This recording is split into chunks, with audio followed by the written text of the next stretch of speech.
Харин тэрийг хилэлцэх явцдаа 1.4 их 80 төгрөгөөр хөөсрүүлсэн байна шүү дээ. Тэр хөөсрүүлсэн ажлыг хэн хийсэн бэ гэхээр Монгол улсын их хурл хийсэн байгаа байхгүй. Их хурл хийсэн. Тэгээ энэ хэмжээний одоо мөнгийг сүйтгэсэн гэж хэлж болно л доо.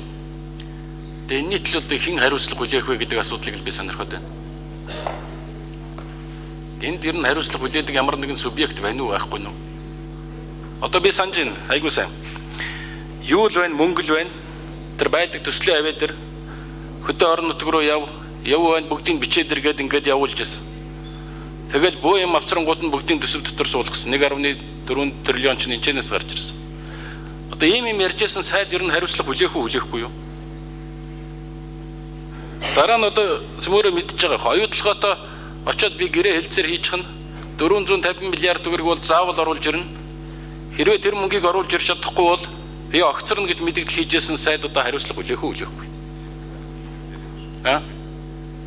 Дараагийн нэг асуудал нь болох тэр өргөн барьчихсан байгаа төслийн 20-30%-аар таньж яхад эсвэл одоо сүйтгэж яхад өсөж яхад юу ч дуурахгүй суужсэн сангийн сайд эсвэл ерөнхий сайд хариуцлага хүлээх үү хүлээхгүй. Гэхдээ би хэрвээ зөв ойлгож байгаа бол өргөн барьсан төслөө бол сангийн сайд ерөнхий сайд чи ёстой дээд зэрэгээр хамгаалж тоо болгоныхын төлөө тулдах ёстой үстэй. Гэтэл 20-30%-аар өсгөөд байхад бол юу ч болоогүй юм шиг тэгээ заа гэд ингээд дугаа эвлэрээд батлаад явж исэн тэр хүмүүс одоо хэл дээр хариуцлага хүлээх үү хүлээхгүй. Ийм хөөсрүүлсэн төсөв улсын их хурлд оруулж ирж батлуулсан олонхын бүлэг ер нь хариуцлага хүлээх үү хүлээхгүй. Ийм хөөсрүүлсэн төсвийг улсын их хурлд оруулж ирж батлуулсан төсвийн байнгын хорооны дарга ер нь хариуцлага хүлээх үү хүлээхгүй. Энд ер нь хариуцлагын тогтолцоо энэний төлөө одоо ямар нэгэн хариуцлага хүлээдэг тийм субъект ер нь одоо Монгол улсын хэмжээнд байна уу байхгүй. Сөрөг хүчнийхээ амыг тагилчгаад үлгийг байгуулж өгөхгүйгээр төсөв баталж байсан. Тийм ажлыг одоо гардан зохион байгуулсан улсын их хурлын удирдлага энд ер нь хариуцлага хүлээх ёстой мó үгүй юм уу? Нэг л ийм асуудал байгаад байна л да. Одоо тэгээд бид нар эцсийн юу хийх гээд байна вэ гэхээр нэг алга зохион юу ч болоогүй юм шиг.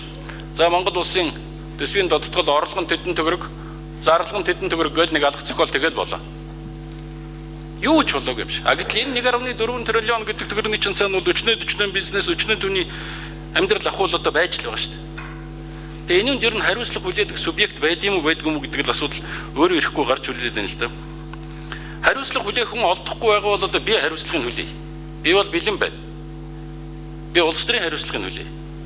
Монгол улсын их хурлын гишүүнийхээ хувьд би энэ төсвийг орж ирж хилцэж яхад нь бол шүүмжилж байсан. Болохгүй шүү, буруу шүү, наа чинь ийм юмнууд яваад байна шүү гэдгийг нь бол одоо янз янзын хэлбэрээр илэрхийлж байсан. Эсрэг санал өгсөн.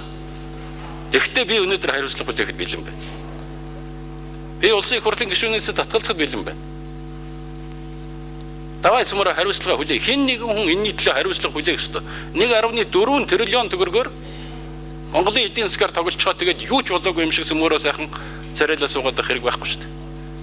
Харин ч явж сангийн яам бол нэлээд хамтаа төсөв оруулж ирсэн байна шүү дээ. Их хурл энийг хэлэлцэж батлахтаа бол ингэж хөөсрүүлж байсан.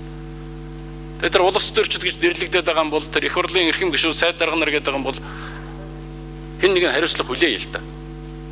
Би энийг л хэлэх гэсэн.